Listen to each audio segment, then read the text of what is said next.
Dusty Crew. Good morning, USA.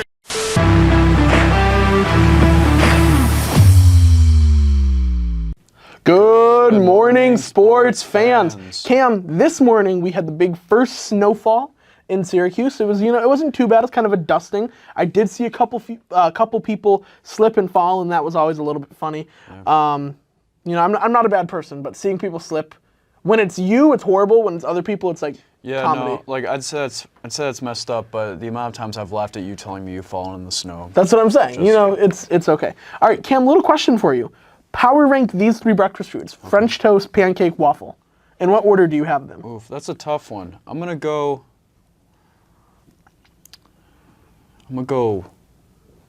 pancakes, waffles, French toast. Pancakes, just because you could do so much with them, you know what I'm saying? Yeah.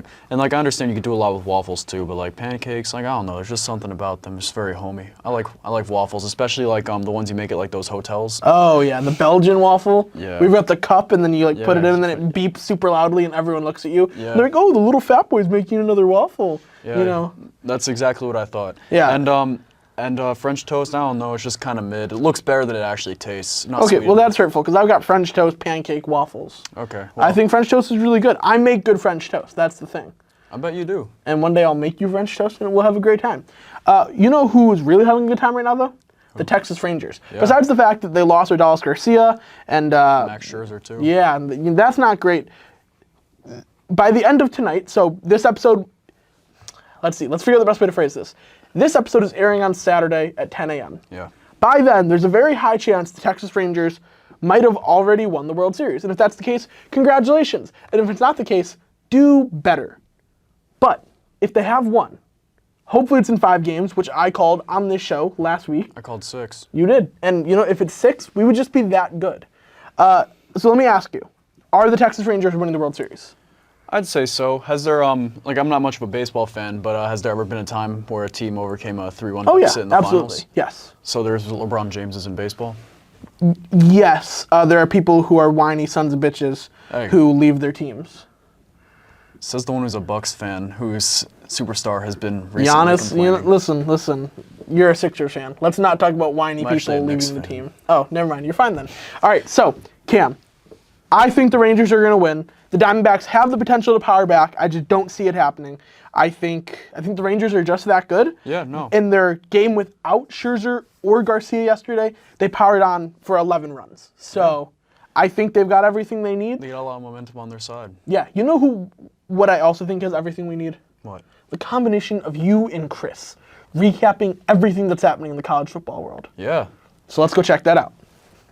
Thanks, guys. So me and Chris here are going to talk about some college football. So the big news of the week right now is that Michigan is under a lot of investigation from the NCAA, the FBI, and Jim Harbaugh seems to be in a lot of trouble. Cam, indeed, Michigan is under a lot of investigation. A Michigan staffer was actually found to buying tickets to games of future opponents for Michigan to gain a further advantage and to seeing some possible signs. So this will definitely have hopefully some future implications on Michigan's college football playoff standings. And just really disappointing. We saw this Michigan football team, phenomenal year. Yeah, it's felt like they can make it over the hump. Exactly, and now to kind of see this and, the twilight of the season heading, kind of towards the end of it, it's really disappointing. Yeah, I always thought Jim Harbaugh looked a lot like Quagmire from Family Guy, and they both play dirty, it seems. Yeah. So now we're going to talk about the College Football Playoff Selection Committee. They released their first rankings of the year. So I'm just going to go over the top 4 and some of the teams that just missed the cut, and let me hear what you think. So number 1 was a surprise, Ohio State. I'm not really surprised to see Ohio State at number 1, actually. They've got 2 top 15 victories. First one over number 11, Penn State, and number 15, Notre Dame. 2 great quality victories. And in their defense as well. I mean, they're second in FBS in points allowed per game, 10. And our offense also averages 32.5 points per game. But the big key here is their remaining schedule, right? They're gonna go away against the Rutgers, and they're gonna play Michigan State, Minnesota, but they are gonna finish it off against, at Michigan, number 3. So that last game is definitely gonna be, Cam, I guess, really tough for the Buckeyes, but for the most part, they can easily come into Ann Arbor 11-0. Yeah. I agree. So the next team is number 2 Georgia. So they haven't had any top 25 games this year, but they have 3 upcoming. Do you think they're going to stay at 2? Do you think they're going to go to 1? Do you think they're going to prove that they have a chance to three-peat? Cam, I feel like this Bulldogs team might honestly go down in the rankings. As we talked about, Georgia has 0, top 25 victories. We haven't really seen if the Bulldogs can actually beat competent teams, right? This upcoming schedule, they have to play, number 12 Missouri, number 10 Ole Miss. They're also going to be going away to Neyland Stadium to play number 17 Tennessee. That one will be a tough one, and they're also going to play Georgia Tech. And again, those first 3 teams are all ranked, and they're in well enough range, to be a top 10 team. So I feel like we can definitely see a possible loss here, but at the same time, the Bulldogs offense again, they have the 7th best scoring offense, right? And of course, they have the phenomenal defense also as well, which is top 10 and FBS. So we'll have to see. Yeah. So we talked a little bit about Michigan, but I think the big thing we should talk about is, do you think they will be undefeated by the time they play Ohio State? Do you think there's a chance that both these teams will be 11-0 when they play? Cam, there is a good possibility that can happen. As we see, Michigan, they're, a top scoring offense. Most of their victories, they're winning by, at least 35 points, which just really proves it to you, right? But I think the biggest, game before that Ohio State one is Penn State, right? Number 11 Penn State. They're going to be on the road. They're going to be at Beaver Stadium, wide out. There's going to be 100,000 fans out there screaming, cheering, and whatnot. And so Michigan is really going to need to prove in that game, if J.J. McCarthy, the Heisman candidate right now, can step up and make big plays and win them this football game. Yeah. And then so the last team that would make the college football playoffs if the season were to end today is Florida State. So again, they only have 1 top 25 victory, but it was a whooping of number 14 LSU. They have a pretty easy schedule to end the year. They got Pitt, Miami, North Alabama, and Florida. That's 4 games that they should win. Do you think the ACC is going to be in the college football playoffs once again? I think, yes, so this is definitely their year, and it's great to see. We've talked about, every year it's always been the SEC, it's always been the Alabama, the Georgia, right? The Ohio State, those 3 programs. And so it's finally nice to see a change here, right? Florida State hasn't been this dominant since 2013 when they had Jameis Winston. And so it's definitely a great change to see. It's no longer Clemson, right? Clemson, has been pretty fluky this year. We also saw UNC. They've lost a couple of games this year as well. And so I feel like, again, the ball is in Florida State's court, right? If they can win these, upcoming Final 4 games, they should have to be in pretty good shape getting to the college football playoffs. 100%. So I'm going to name 4 teams that just missed the cut. I just want to hear quickly what you think of them, and then we're going to get on to our last 3 games, to our big 3 games of the week. So Washington, Oregon, Texas, and Bama. Out of these 4 teams, which one do you think has the best chance of making the playoffs? I'm going to say probably Alabama. Probably has Alabama. The best chance, surprisingly. And again, it's just because of their remaining schedule, right? They do play LSU, right? Number 14 LSU. But afterwards, they have Kentucky, Chattanooga, and Auburn, right? And those 3 are easy wins. They can easily finish this year off at 11-1. And now, for those that are surprised for I didn't say Michigan and Oregon, right? These 2 teams, the Pac-12 have a tough road ahead. The Huskies have to, they have to go to Los Angeles, right, to play number 20 USC on the road. They also have to play Utah, ranked number 18th. Oregon State, ranked number 16th, in Washington State. And for Oregon as well, right? They have to play Cal, USC as well, and Arizona State and Oregon State. So both of those 2 programs have a tough road ahead. Yeah, I completely agree. So now we have our top 3 games of the week. I just want to hear, who do you think is going to win these games and why? So we got Washington versus USC. I'm going to take the USC Trojans in this first one, right? The USC, they've lost a couple of games this year, but the big difference here is that they're home, right? They've got something to prove here, right? Yeah. This is the Pac-12. They come off a couple of losses. They're looking to possibly get, further into the rankings, a possible New Year's Six Bowl. It's possible, right? If they win this game against a top 5 Huskies, who knows? They could go up by 10. 8. I mean, we really don't know. So this would be a really huge win for USC, especially at home. I do agree. The past 3 weeks they've been treated very disrespectfully, like kind of rightfully so, because they've lost 3 games that they should have won. But well, not 3 games. They didn't lose 3 games. They almost lost to Cal, who that game should not have been close. Should have been close, and I would definitely expect a high-scoring game, right? I mean, both of these teams are scoring 40+ a game. High-powered offenses. So next, LSU at Alabama. I'm going to take LSU in this one, actually, and the biggest thing here is just the offense, right? I mean, LSU is the highest scoring offense in all of college football, right? I mean, they average 47 points per game, and that's something you can't really take a joke of. And in comparison, I mean, Alabama, I mean, they're only top 80 in offense this year, right? They're not really a high-scoring team. It's really been geared towards their defense, that top 20 defense. And so this will definitely be a battle here of, what side of the ball can win the game? Is it going to be the offense of the Tigers that propels them, or is it going to be the Crimson Tide's defense that will force turnovers and just make it a really challenging day for J.D. McDaniels? I actually disagree. I think Alabama, they've been playing better and better every week. Jalen Milroe's progressing, and honestly, I'd take Nick Saban's coaching over Brian Kelly's coaching in a big game. Last, we got the Kansas State Wildcats versus the Texas Longhorns. So Quinn Ewers is out.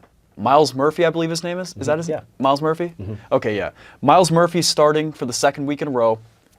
Who do you think wins this? I'm going to go with the Kansas State Wildcats here, right? Wow. Surprise, and that would surprise. officially completely take Texas out of the college football playoffs. I know, playoffs. completely change things. And I know it's interesting, right? I mean, the Longhorns, they're 5-0 in their last, 5, at home, in their last 5 appearances against the Wildcats. So, obviously most people would take Texas. But again, the big thing here is that Quinn Ewers is out, right? And that's, a big difference maker to their offense. And you might look at their ranking and say, 7-23. But these teams are, in a way, both very similar, right? I mean, they're pretty neck and neck when it comes to total offense and total defense. So, in a way, we could see this game going our way, right? I mean, these are 2 Big 12 rivals, right? They've got a lot to play for. Either team, if they win this game, they can make a big push into the Big 12, championship. Especially with Oklahoma recently losing. Yep. So, we'll have to see. And again, if Kansas, if they can win this game, right, it'll lead them closer to a 10-win season. I'm going to take the Wildcats on this one, Cam. I like that pick. Okay, back to Cam and Gabe. Yeah.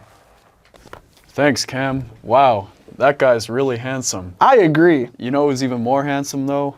Me? Elie and Joe. Oh, they're also quite nice. I like them. Let's take it to some basketball talk. Swish. Thanks, guys. I'm Elie. And I'm Joe. And we're going to be talking some basketball today. Let's do it. So we are about 2.5 weeks into the NBA season. And we already had the biggest trade that of the season, I think you could say, and that is James Harden being traded from the Philadelphia 76ers to the Los Angeles Clippers. And I'm from Houston. I'm a big James Harden fan. I've had his jersey in my room for years now. I'm not. Yeah. Okay. So that's what we're going to talk about today. I'm a big fan. I don't like to see the downfall of James Harden. His experience with the Nets didn't go well, and obviously he didn't go well in Philadelphia. But now he has a change of scenery. So what do you think? First of all, what do you think about this trade, and how do you think that it's going to translate for the Clippers? To be honest, I think it's great for the Sixers since he got rid of that guy in James Harden. I mean, listen, he's been on what? He's been in the Nets. He's been on Rockets, Thunder, Clippers now. So many Sixers, all these different teams. And since the Rockets, he just has not had much success anywhere he's gone to. I mean, what he's done with the Sixers, he was supposed to be that number 2 guy for Joel Embiid. Yes, he won MVP. That was not because of James Harden. That's because of Joel Embiid. He's not a great teammate anymore. He doesn't know how to work a team in the locker room. He does not know how to respect the coach, GM. He just doesn't know how to form a great team around him. He doesn't know how to respect his teammates. He's a dribble machine. He keeps on dribbling the ball. According to Charles Barkley, he's dribble. He keeps on doing that. No one wants him anymore. He's in LA now. He's with Russell Westbrook again. So yeah, maybe he'll do well. But again, they have Westbrook. They have Paul George, Kawhi Leonard. Now they have James Harden, who doesn't like giving the ball away in any circumstance whatsoever. they have too many chefs in the kitchen. I don't think it's going to be great for this for the Clippers. I mean, who knows? Maybe it will help, but I don't know. I think just first off, James Harden in Houston, he didn't work as a first option. Then in Philly, he didn't work as a second option. Now he's going to be the third option behind Paul George and Kawhi Leonard. And I actually think this is a great trade for the Clippers because one, their owner Steve Ballmer, he makes big moves. They're building this huge stadium. They're moving out of Staples Center, out of Crypto.com Arena. Steve Ballmer, he swings for the fences. He makes big moves, and I think this is a big move without even giving up so much. They gave up a few players. They gave up a few picks. Nothing too valuable, and I think he's going to be the perfect third option for Kawhi Leonard and Paul George. He's going to be able to get them open shots. I'm a little, hesitant to say that it's going to work alongside with Russell Westbrook and James Harden. They're going to have to see who plays down the stretch, in playoff games. But I think this is great for James Harden, great for the Clippers. The past few years, really 5 years since they've gotten PG and Kawhi, it hasn't worked. And, a lot of fans were thinking this is basically the last year with Kawhi Leonard and Paul George together. And if it doesn't work out again, they're going to have to blow it up. So I like this move by Steve Ballmer. But also for the 76ers, they get a first-round pick. They get a few assets. And this is really going to open up the floor for Tobias Harris, who I think struggled playing alongside James Harden and that isolation-type play style. But this is really going to be good for Tyrese Maxey, a young guard from that Kentucky system that now without James Harden is going to be the starting point guard for that team and is going to be able to blossom into, I think, one of the best guards that we have in the NBA. Yeah. I'm just going to say, yes, so the Clippers, again, with this James Harden trade, yes, they're very high in the West. But you know who else is very high in the West right now? The Suns. And man, the Suns had a crazy game last night against the Spurs. They were up by 30 points against the Spurs in the second half, and all of a sudden they blew it. They blew that game completely. And yes, Wemby's insane. But let's talk about Keldon Johnson for a second. Keldon Johnson's someone on the Spurs that is not getting enough love. They got that putback layup late in the game. And that was an insane layup. I mean, KD was triple teamed. And then he basically just stole the ball away from Kevin Durant and just took it in. And that's how they won the game. I mean, again, KD might have blown the game for the Suns, but at the same time, Keldon Johnson is someone that many people are not thinking of right now. Yeah, so I actually disagree with you. Okay. I think that while this was a good win for this Spurs team, their young team, it was good to see that they're able to compete with a good roster, compete with a Hall of Fame player like Kevin Durant, especially Wemby, kind of him and KD going back and forth in the fourth quarter. But I think that these past few games for the Suns, what we've seen is that this team, when they get healthy, when they get Devin Booker back, when they get Bradley Beal back, they are going to be almost unstoppable. A few games before playing the Spurs, they played the Lakers and they lost by, it was a close game in the fourth quarter. They had a shot to win it, but they couldn't win it. And this Lakers team is good. They're going to be one of the best in the Western Conference. And they were triple teaming Kevin Durant. And, they're not going to be able to do that. Teams aren't going to be able to triple team KD when Bradley Beal and Devin Booker are on the court. So I think that the NBA right now, the Suns are down. They haven't won a lot of games. Kevin Durant is really carrying this team. No one else on the roster. Not well. He's not carrying it well. That's true. No one else on the roster is really helping him out. But once they get healthy, and it's just the first few weeks of the season. Once they get healthy, they're going to be unstoppable offensively and defensively. Frank Vogel, in past he has had, teams buy in to his defensive scheme. That's a big reason why the Lakers won the championship in the bubble. That's a big reason why the Indiana Pacers were able to rival LeBron James and the Heat in the early 2000s. So Frank Vogel with the defense is going to be able to think of something. And the offense, there's nothing, this offense is unstoppable. They got Kevin Durant, Hall of Famer, Devin Booker, one of the best scorers in the league, and Bradley Beal, one of the best scorers in the league. So I think that Suns fans and the Suns team and management as a whole has nothing really to worry about right now, and they're going to be dangerous. Yeah, they'll be dangerous for sure, but looking at that past game, listen, these stars will get injured. The NBA's, anyone can get injured at any point, and KD literally had a chance to win that game All he had to do was catch an inbound pass and pass it away. And what he did was the exact opposite. He put the ball up in the air, which you're never supposed to do in an inbound play. Late in the fourth quarter, got triple team. Mama Durant even had to come out and basically be that third source for a pass. That's true. But it is in the past, but he did get fouled. They did miss that call. He got scratched in the face. They showed that on the broadcast. But either way, a good win for the Spurs. That's true. And the Suns. Going to be looking forward to what they do when they get healthy. Yeah. Quickly, right now in the Eastern Conference, who do you have?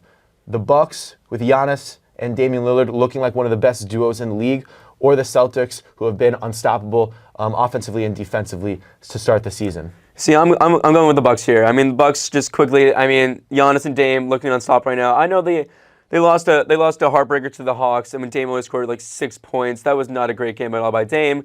But again, it's early in the season. Dame and Giannis, they still have some work to do. But once again, best team in the East, in my opinion. Yeah, this wasn't a close one for me. I'm actually going to have to agree with you on this one. I'm going to go Bucks. The Celtics, I do think, have one of the best starting fives in the league. But when Damian Lillard gets healthy, gets his footing, again, you don't want to overreact too early in the season, but once he gets comfortable in that system and is able to figure out how Giannis like to play, they're going to be unstoppable, and I have them at the top of the Eastern Conference right now. All right. Thanks, guys. Thank you very much. Hey, Cam. Ice catch. Speaking about ice, Hayden and I took a second and talked about all the news from the NHL. Let's go check that out. Thanks, Cam. Now, Gabe, what are your top 3 teams in the NHL right now? It's a fantastic question. I think you and I kind of agree, so we can talk through this together. At number 3, I have a 3-way tie between the New York Rangers, the Vancouver Canucks, and the New Jersey Devils. Right. I mean, the Rangers just came off this huge road trip where they won literally every game on this road trip. So I think we should acknowledge that you are a very big Rangers fan a big before we Rangers start talking fan. about them real quick. I am a little biased, cannot lie. Huge Rangers fan. No, but we did look good. I think Lavalette, the new head coach for the Rangers, is showing good signs right now. Yeah, I think it's absolutely. I think it's a little too early. New coach is kind of like players are getting into the groove of the system. But when you really start getting into the grind, come January, February, when you start hitting some obstacles, when you start vying for playoff position, that's when the real test is. Speaking of the grind, the Vancouver Canucks, the Nashville Predators, my team, we came in rolling into that game with the Canucks yesterday. It was Ryan O'Reilly's 1,000th game. I was looking past the Canucks. I was like, the Preds got this, because we've been on a roll. The Vancouver Canucks won by 3 goals. The end of the score was 5-2. They just put the hurt on the Predators. They looked fantastic in that game. Right. And the thing about the Canucks is that going into the season, they're one of those teams that, well, a lot of people thought they were directionless. It's like a common trend among Canadian hockey teams where there's you don't have to be good at hockey to make money as a Canadian hockey team. So for the Canucks, they seemed very directionless. They had the Oliver Ekman-Larsson trade a couple of years ago that was super debilitating. The Louis Eriksson contract that they traded for arguably an equally bad contract in Oliver Ekman-Larsson. There's a lot of questionable moves coming out of there. They just made Quinn their new captain, Quinn Hughes, the newest captain. I saw the ceremony. It was pretty nice, pretty classy. Having to bring out a bunch of old captains. Henrik Sedin was there, which was super cool to see. But they come into the season with kind of not a lot of direction. The goaltending's a little shaky. Thatcher Demko hasn't really 100% proven himself as a top 15 goaltender yet in the league. I mean, you definitely have talent. You have Elias Pettersson there. You have Quinn Hughes there, definitely on that blue line. They have a lot of interesting pieces. But losing Bo Horvat was pretty brutal. And, going into the season, they look shaky. But so far this season, they've looked good. Now, I think this is one of those situations you can chalk up to early season, like luck, success. They're just feeling themselves for now. But, talent really does shine. Longevity does shine when you reach December, January, February. So absolutely. I am very hesitant. Real quick, on this campus, I saw a girl on Halloween wearing a bedazzled Canucks jersey. And it was great. So if you're watching that, shout out to you. That was a fantastic costume. Speaking of flashy and looking good, we got the New Jersey Devils, led by the Hughes brothers. They are fantastic. They are so much fun to watch. And the Devils got the rebuild. And in hockey, I feel like so often we see the rebuild, because hockey rebuilds take a while. And it doesn't work. And the Devils have been through some agonizing rebuilds. Oh, yeah. I mean, they seem to have put it together, and they're fun to watch. And you and I might be planning a little family trip to in February to the Stadium Series to watch them win. And who knows? Maybe we could see them win the Stanley Cup this year. I don't see it happening, but I wouldn't be upset with it. I have no issue with the Devils. I mean, I'm super excited to see this Devils team. I mean, I am a Rangers fan, so I'm a little bitter at the same time for my Metro rivals, and I actually live closer to Newark, New Jersey than Madison Square Garden. But the thing about the Devils is that I'm not necessarily sold on Vitek Vanacek yet. He spent a lot of time as a backup in Washington before becoming the starter here in New Jersey. So it's like you don't really know what you're getting. He showed a lot of good signs, but he did go down in the playoffs with injury. So do we know if he can perform in the playoffs? I think that's a big question mark that we'll have to see this year. This is a very young Devils core. Jack Hughes is 20 or 21. You have Luke Hughes, who's a rookie and is actually proving to be like pretty solid Calder contender. In a very loaded rookie class, by the way. Logan Cooley looks sick. You have Connor Bedard. You're still waiting for Adam Fantilli to turn on the Jets and see what he can do. Luke Hughes looks phenomenal so far.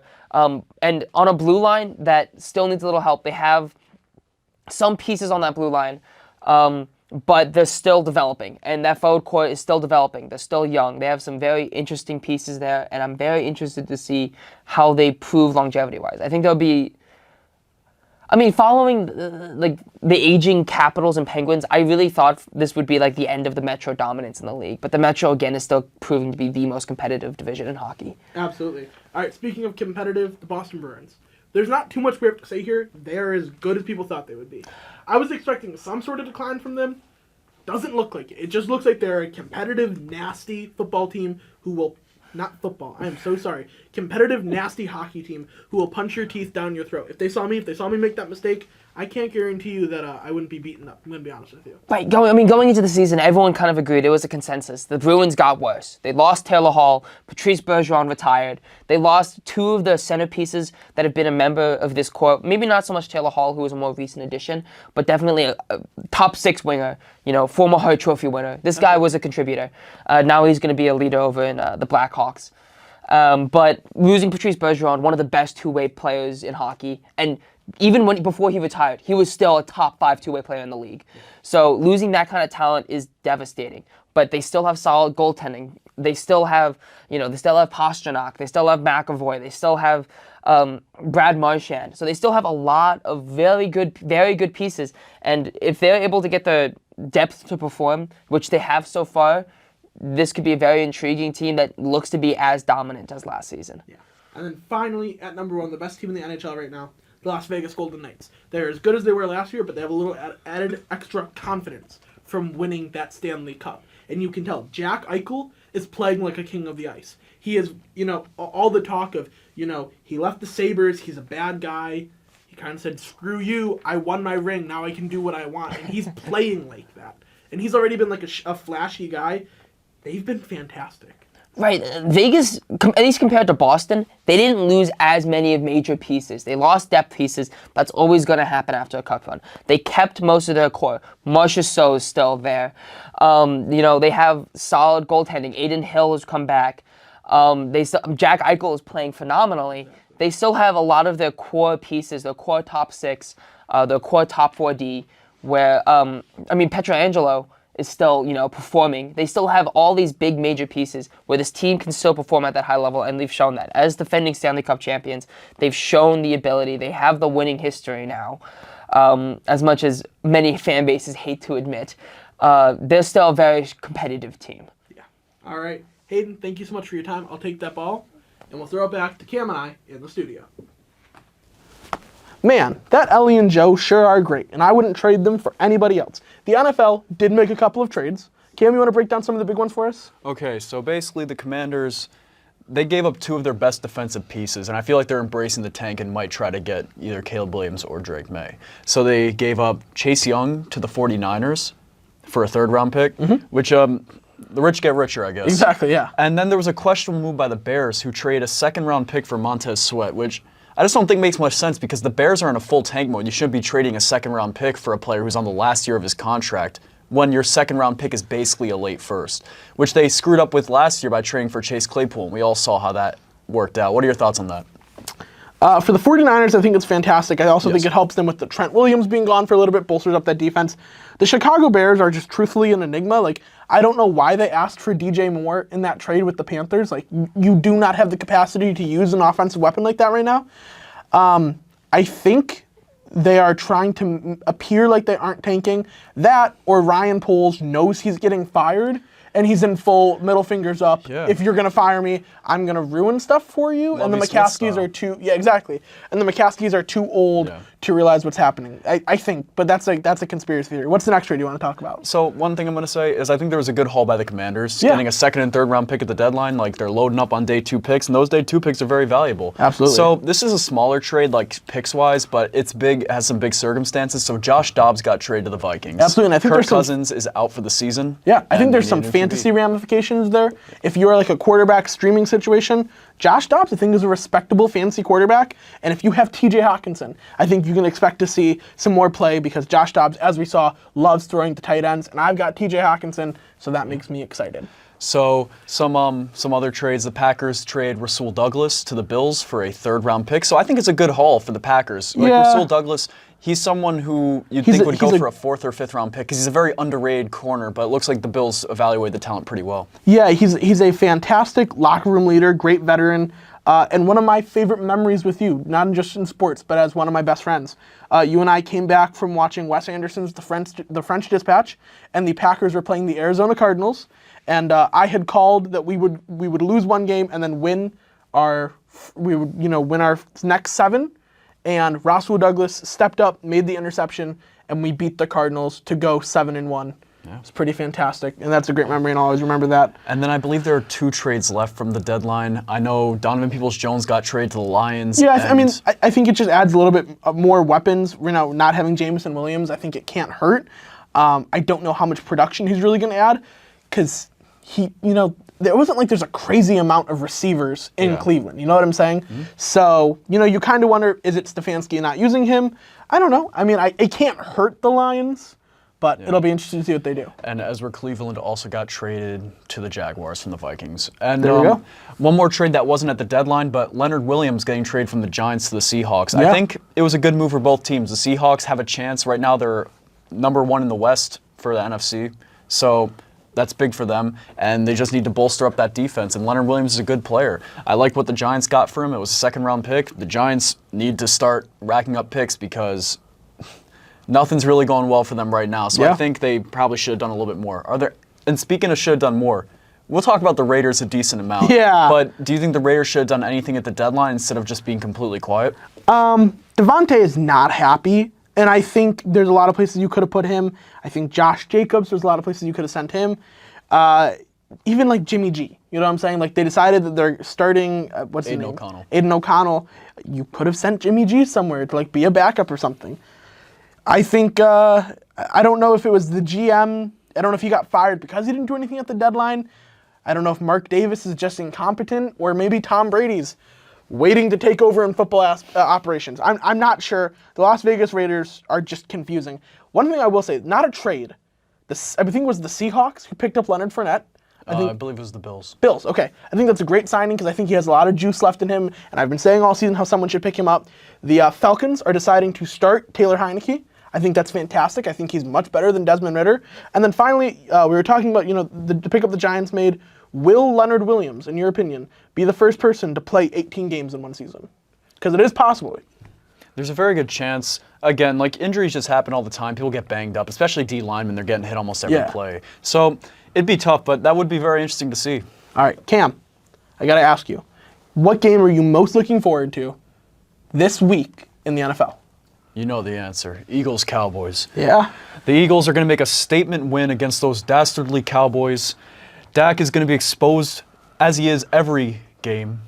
And, like, the Cowboys defense does like to beat up on some teams, like just beat up on the teams that don't have as much talent. And then they seem to have some trouble going against, like, other good teams. So I'd like to see, hopefully, the Eagles can get a win, and I believe they will. All right, well, I've got 2. One of them is completely biased, Packers-Rams. If the Packers win this game, I'll keep a little bit of hope. If not, this is the game where I write them off. Stafford maybe not playing. We're not quite sure on that. Cooper Kupp had kind of an off game last week. I'm excited to see what the Packers can do against that struggling Rams team, and I'm hoping for a win, but they've really let me down. I got a question for you. Yeah. So hey. Packers, what are they, 2-5 right now? Yes, sir. So let's say, what are your thoughts on what they should do? Because Jordan Love, I believe his contract's over after this season. Yeah. And like, what are your thoughts? Because it's pretty obvious Jordan Love is not the answer.